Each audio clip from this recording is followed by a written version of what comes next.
Et il est à noter que c'était les antifédéralistes de l'Amérique post-révolutionnaire qui étaient favorables au papier-monnaie. D'habitude, c'était les fédéralistes qui étaient opposés à la monnaie métallique afin de mieux régler les factures du nouveau gouvernement, mais cette fois-ci, les antifédéralistes, propriétaires terriens, favorisaient donc le papier-monnaie pour payer leurs propres factures. Ah, il semble que l'heure de la délivrance sonne. Nous reprendrons ce chapitre lundi. Et rappelez-vous que les devoirs du milieu de semestre sont à rendre le 29. Peu importe le sujet, pourvu qu'il traite d'un problème contemporain. En d'autres termes, il est inutile de claquer 10 $ bêtement et me servir du réchauffé acheté au marché noir. Vous êtes des élèves de Harvard, donc faites fonctionner votre matière grise. Voilà. Monsieur Fitzgerald. Oui, monsieur Rosen. On peut prendre n'importe quel sujet, parce que je comptais analyser le discours que le président Kennedy prononce demain. Le discours? Oui, monsieur, à Dallas, au marché des échanges. Il sera retransmis en direct à la radio et j'aurais aimé travailler dessus, si ce choix vous convient, bien sûr. Oui, monsieur Rosen, je n'y vois aucun inconvénient, allez-y. Salut Joe, tu viens de sortir un papier excellent dans l'héritage. Je n'irai pas jusqu'à dire que je partage toutes tes conclusions, mais c'est toujours un plaisir de te lire. Je te remercie, Paul. C'est quand même gentil de me le dire.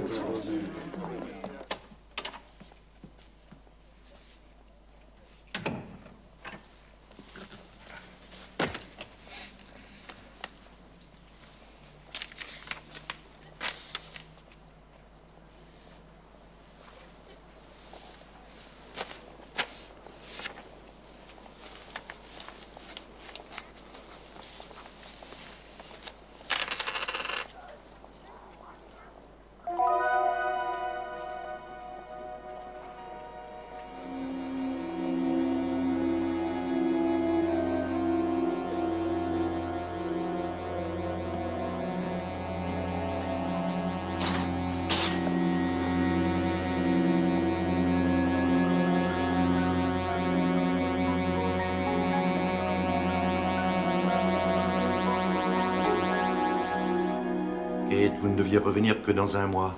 Cette fois, je ne suis pas venue faire un rapport de type officiel. Ce n'est qu'une simple petite visite.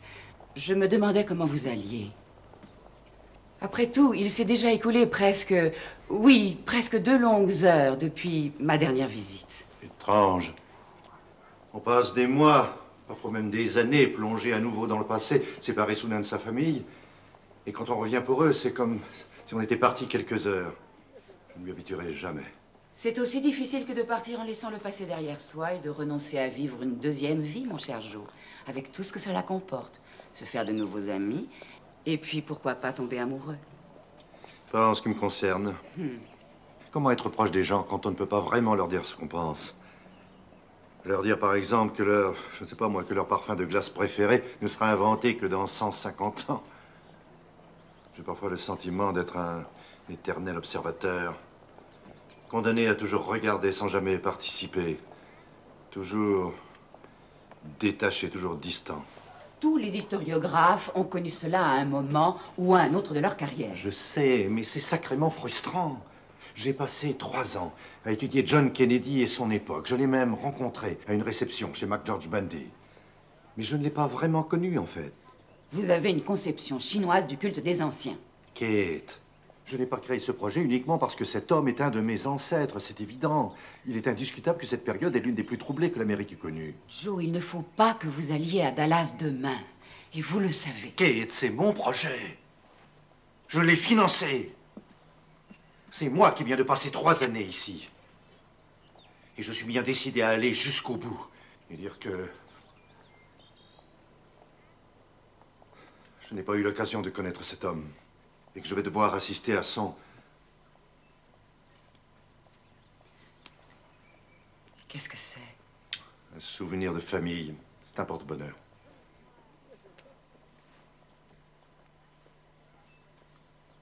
Daté d'une année après celle de votre destination. C'est contraire au règlement. On peut faire une entorse au règlement, Kate. Faites une exception pour une fois. Laissez-moi vénérer mes ancêtres, comme il me convient. Bien. Alors, bon séjour à Dallas, Joseph.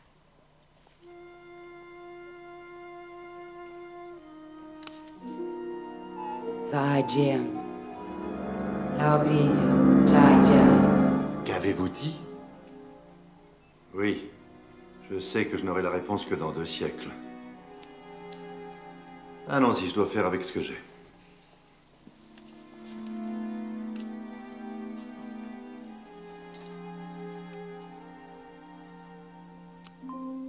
Balayage informatique. Système contrôle enregistreur holographique opérationnel. Opérationnel. Télécommande d'urgence.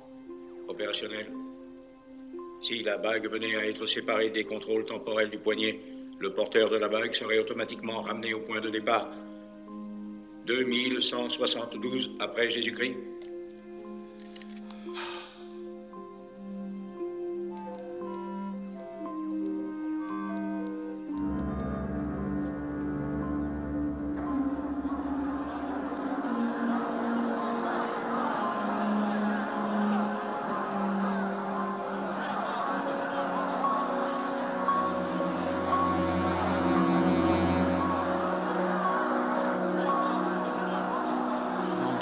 D'où est-ce que vous sortez, vous? Cambridge.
Non!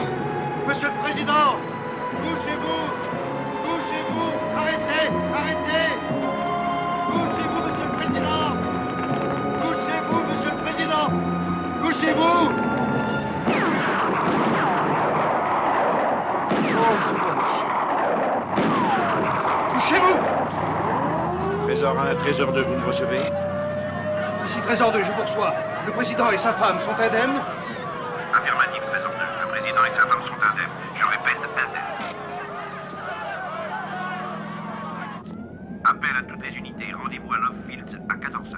Enregistré, Trésor 2. Affirmatif. Oui, bien compris. Merci, Ted. Terminé, Trésor 2. Je crois que M. Rosen pourra faire son analyse en fin de compte. Pardonnez-moi? Non, rien. Vous avez eu la confirmation de mon honnêteté. Oui, absolument. J'ignorais que vous connaissiez le ministre de la Défense, McNamara. Très peu, en fait. Je l'ai rencontré dans une ou deux réceptions à Harvard, c'est tout. C'est l'un de vos fervents admirateurs, semble-t-il. Il a beaucoup apprécié certains de vos articles. L'application des jeux mathématiques à l'analyse historique. Ah. Vous étiez venu à Dallas pour écouter le discours du président, j'imagine. Oui, l'enregistrer pour mes élèves à Harvard. Ça doit être un très bon téléobjectif, dites donc, pour que vous ayez vu le tueur à une telle distance. En fait, non, tout ce que j'ai vu, c'est le reflet du soleil sur du métal. C'est là que j'ai paniqué. Et heureusement, je dois dire. Sinon, ce pays serait peut-être en deuil à l'heure qu'il est. Ma question peut vous paraître indiscrète, mais Monsieur Livingstone, où est-ce que vous m'emmenez comme ça? Vous avez déjà rencontré le président, professeur? Oui, très brièvement. Il a reconnu votre nom et il voudrait vous rencontrer après son discours. Il va écouter son voyage au Texas. Tout le monde est un peu secoué par ce qui vient de se passer. Vous avez rendez-vous avec lui à l'aéroport de Love Field dans environ 20 minutes.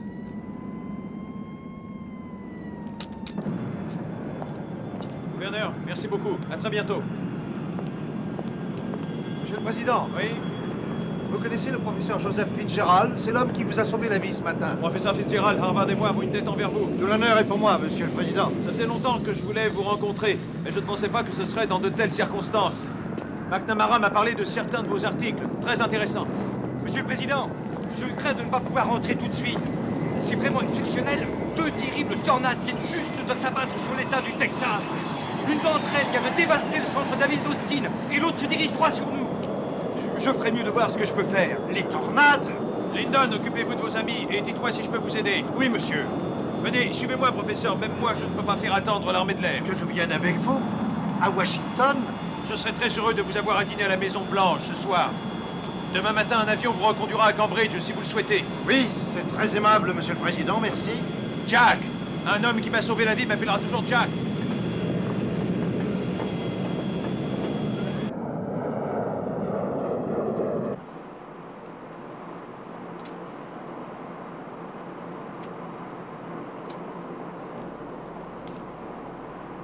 À quoi est-ce que vous pensez? Curieuse impression que de se faire tirer dessus. Pendant la guerre, c'était différent.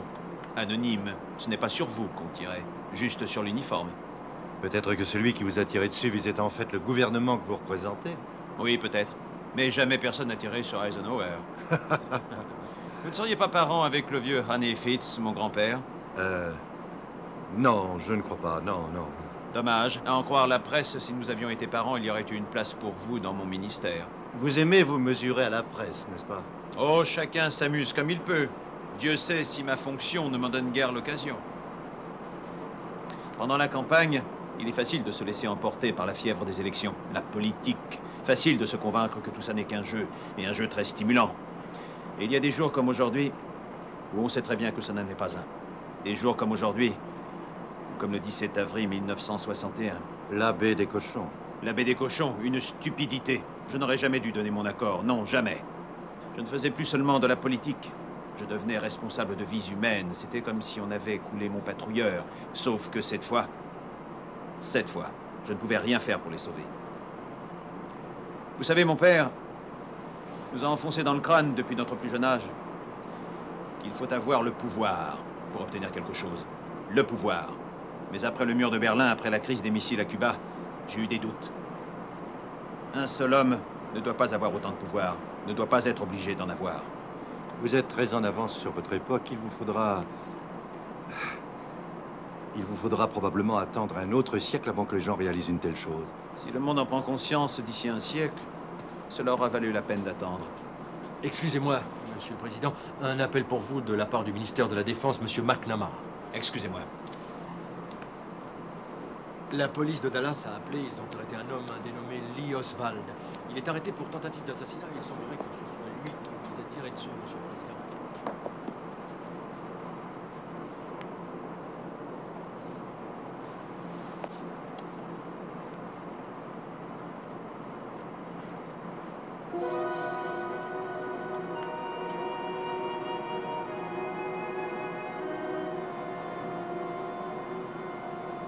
Bon, écoutez-moi bien, je viens de mettre nos forces stratégiques sur alerte jaune. Je veux une réunion de conseil d'urgence du cabinet et pour 7 heures ce soir.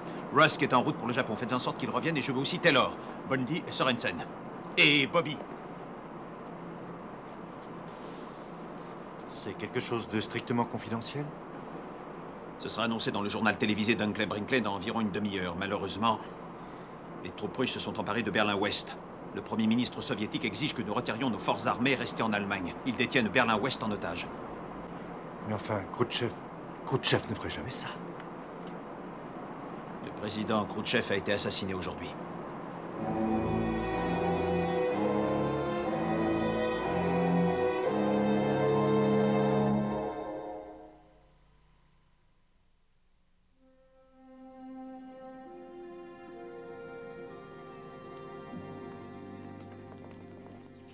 Joe, nous allons devoir remettre ce dîner un autre soir. Mais vous pouvez passer la nuit ici. En fait, je crains de devoir insister d'ailleurs, par mesure de sécurité. Oh oui, Monsieur le Président, oui, je comprends. Bien. Oh, ma caméra. Où est ma caméra? Elle n'est pas dans la voiture? Alors vous avez dû la laisser dans l'avion. Ne vous inquiétez pas, Monsieur Fitzgerald, on vous la fera rapporter avant votre départ. Merci, Monsieur Livingstone. Je vous remercie beaucoup. Premiers effets de l'intervention dans l'assassinat du président Kennedy. Déformation temporelle causée par l'interférence dans le cours de l'histoire. Pression atmosphérique résultant de cette interférence se manifeste sous forme de tornade. Insuffisant pour compenser les dégâts temporels. Évaluation de l'étendue des dégâts dans le cours de l'histoire. Faille considérable dans la structure du temps. Gouffre temporel sans précédent. Stabilisation provisoire résultant de l'assassinat de Khrouchtchev. Perspective à long terme. Déformation temporelle prolongée. Augmentant géométriquement tant que cette orientation temporelle se maintiendra. Donnez-moi les issues les plus optimistes et les plus pessimistes de cette orientation, ainsi que les probabilités qui en découlent. Scénario le plus pessimiste. Attaque nucléaire entre les deux superpuissances, provoquant l'anéantissement de la biosphère. Probabilité 77%. Scénario le plus optimiste. Reddition de l'Europe occidentale d'ici 6 ans. Dépenses militaires provoquant l'effondrement de l'économie soviétique. Les soviétiques font un chantage aux denrées alimentaires face à l'Ouest, entraînant une guerre agrobactérienne. Résultat, destruction totale de la biosphère d'ici un siècle. Probabilité 12%. Autrement dit, il n'y a que 11% de possibilité d'éviter la guerre totale si l'orientation continue.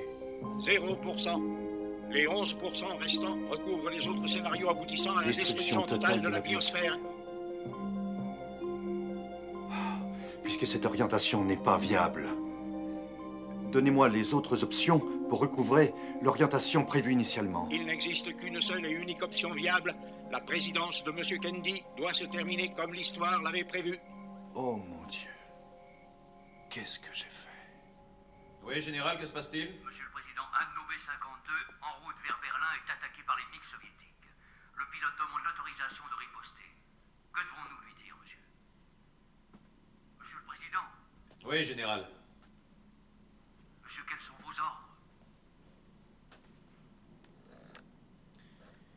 Dites aux pilotes de se défendre. Bien, monsieur le Président. Que Dieu vous bénisse. Qu'ils nous bénissent tous, général. Remarquable. Depuis le temps que je suis au Trésor, je n'ai jamais vu une imitation aussi fidèle du modèle original. Celui qui a fait ça est un artiste. Ce n'est pas un projet de pièce envisagé par l'Hôtel des Monnaies pour l'année prochaine? Oh, bien sûr que non, non, ce n'est pas possible. D'autres pays frappent des pièces à l'effigie du souverain régnant, mais c'est contre la réglementation américaine de le faire à l'image d'une personne vivante. Est-ce que cela pourrait être l'œuvre d'un plaisantin ou un prototype pour une campagne de propagande? C'est peut-être l'œuvre d'un des frères du président ou des républicains? J'en doute. Non, ils savent bien que ce serait un crime. Et en ce qui concerne ce Fitzgerald, vous êtes sûr de la véracité de son identité? Même un peu trop, à mon goût. Toutes ces références collent parfaitement, mais je n'ai trouvé personne qui le connaisse ou l'ait connu avant qu'il ait enseigné à Harvard. Ah, c'est un peu trop simple. Il est tombé à pic pour sauver la vie du président. Il perd une pièce de monnaie qui n'existe pas. Il porte 3 des noms de famille du président, d'ailleurs il lui ressemble tellement qu'il pourrait être parent. Et tandis que le pays couve une crise sûrement plus dangereuse que celle de Cuba, le président fait confiance à un inconnu qui paraît lui rappeler son frère. Si vous voulez mon avis, le professeur Fitzgerald pourrait bien être un agent soviétique en sommeil. Non, Ray, non, je dois dire que j'ai du mal à y croire. Et ne pensez-vous pas que le meilleur moyen qu'ait un agent pour approcher le président serait d'organiser une tentative d'assassinat et de faire en sorte qu'il sauve la vie de ce président? Mais qu'est-ce qu'elle a, cette pièce? Croyez-vous qu'un espion russe se promènerait avec une fausse pièce de monnaie et qu'il irait ensuite perdre dans l'avion présidentiel? C'est insensé, voyons. Il y a aussi la caméra. Et alors? On m'a offert la même l'année dernière, à Noël. Je suis désolé, monsieur, mais ça m'étonnerait. Oui, des métallurgistes de la Défense ont travaillé dessus et il se trouve que non seulement ils n'arrivent pas à la démonter, mais elle est faite d'un alliage très curieux qu'ils n'avaient jamais vu auparavant. Un alliage plus dur que l'acier et imperméable aux rayons X. Ce n'est même pas un métal à l'étude. Appelez-moi Fitzgerald. Fitzgerald, je serai bref. D'où tenez-vous cette pièce? Où l'avez-vous trouvée? Monsieur le Président, vous ne me croirez pas si je vous le dis. Oh, après les événements de ces dernières 24 heures, professeur, je sens que je pourrais croire n'importe quoi. Bon sang, ne faites pas tant de mystère. Je suis sans nouvelles d'un de nos B-52 qui survolait l'Allemagne de l'Est. Et j'ai des milliers d'Américains en danger à Berlin-Ouest. Et les Russes refusent de décrocher le téléphone rouge. On se dirige vers un autre Cuba. Alors ne me racontez pas d'histoire et dites-moi d'où vous sortez cette foutue pièce. Elle est dans ma famille depuis plus de 200 ans. professeur Fitzgerald, je crains fort que cette réponse ne suffise pas à ma crédulité.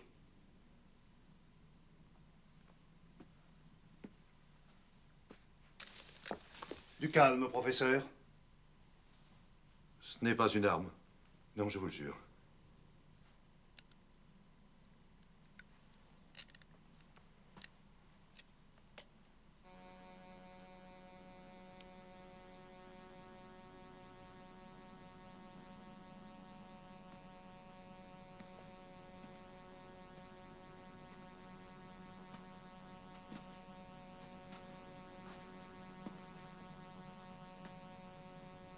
Je suis un historiographe, Monsieur le Président.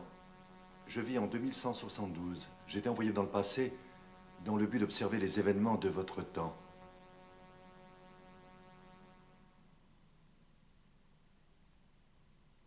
Si vous voulez, je peux aussi vous montrer d'autres hologrammes sur d'autres époques ou d'autres périodes.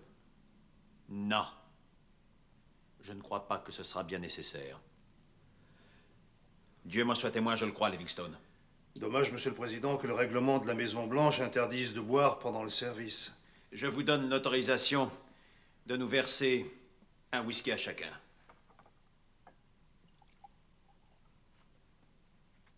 Nous sommes parents, n'est-ce pas? Vous êtes un de mes descendants? Oui, c'est vrai.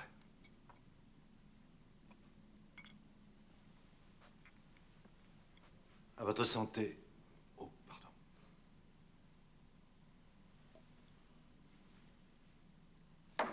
Très bien. Vous venez du futur. Pourquoi avoir décidé de me contacter justement aujourd'hui? Pour observer comment je réagirais face à la crise de Berlin? Non. Non. Je n'étais pas au courant de ça. Que dites-vous? Mais voyons, comment pourriez-vous l'ignorer? 1964. Oh mon Dieu. Vous êtes venu à Dallas pour assister à un assassinat, c'est ça, n'est-ce pas? Dieu du ciel. Khrouchtchev et l'invasion soviétique, rien de tout ça n'était censé se passer. Le cours de l'histoire a été déformé, détourné bien au-delà de son tracé normal. Et cette crise de Berlin signifierait la fin du monde, c'est ça? Y a-t-il un moyen de réparer les dégâts? Oui. Revenir en arrière, n'est-ce pas?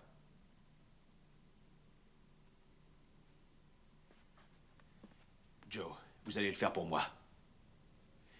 Nous, les Kennedy, nous avons toujours résolu nos problèmes en famille. Oui. Joe, la famille existe encore? Oh oui. Il y a bien plus que ça. Dans mon futur, nous avons vu se réaliser vos plus grandes espérances. Nous avons éliminé la tyrannie, la guerre, la pauvreté. Nous avons repoussé les frontières de notre monde jusque dans les étoiles. Et grâce en partie au premier pas que vous avez fait en 1961. Merci de me dire tout ça, Joe. Je ne prétends pas échapper à ma destinée. John, si vous voulez dire au revoir à quelqu'un en particulier... Je n'aurais pas la force de les laisser si je le faisais. Et puis ils ne se rappelleraient pas de toute façon. Ah. Dites-moi ce que je dois faire.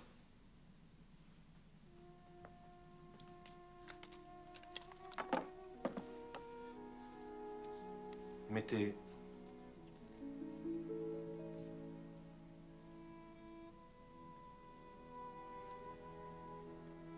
Mettez cette bague. Monsieur le Président, laissez-moi... Non, Ray. C'est mon destin.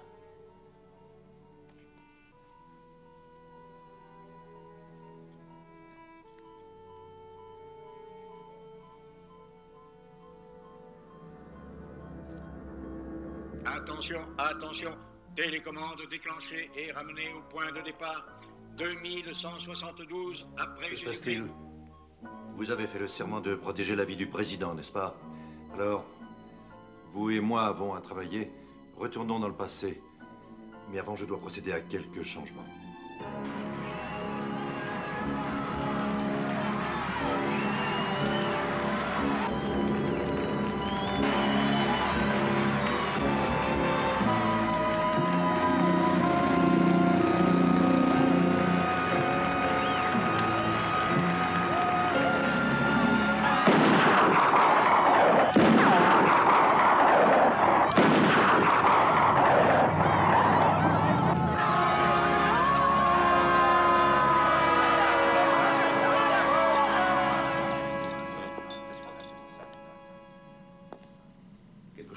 Docteur? Comment ça, non? Tout va bien. Très bien. Le professeur Fitzgerald n'est pas le seul à avoir vécu une seconde vie dans le passé. Vous autres, vous saviez ce qui allait être arrivé? Certains d'entre nous effectuent leurs recherches encore plus loin dans le futur. Le professeur Fitzgerald n'a jamais su quelle serait sa destinée. Il n'y a personne qui puisse le savoir à l'avance. Mais en ce qui me concerne, est-ce que mes souvenirs pourraient changer l'avenir? Personne ne peut changer l'histoire. Même le fait de voyager dans le temps fait partie de l'histoire. Les actions du professeur Fitzgerald ont tout simplement été ce qu'elles devaient être. Alors vos souvenirs ne changeront pas le futur, parce qu'ils ne l'ont jamais fait. La dernière fois que je l'ai vu, je ne voulais pas lui révéler ce que je savais. J'ai dû me contenter de lui dire ces mots en chinois, une phrase que mon mari m'a apprise. Zaijian, Laongyo, Zaijian. Au revoir, vieux frère. Au revoir.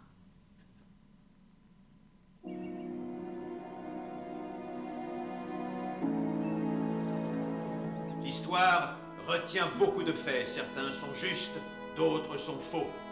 Mais ce que nous devons retenir, c'est que, quelle que soit l'époque, bonne ou mauvaise, il y a toujours eu des hommes qui ont eu de grands idéaux. Des hommes de courage qui sont allés au-delà de leurs simples responsabilités. Vous ne connaissez pas toujours leur nom. Mais faisons que leurs actions s'élèvent comme des monuments pour qu'au jugement dernier de la race humaine, nous puissions dire « c'était cela aussi l'humanité ».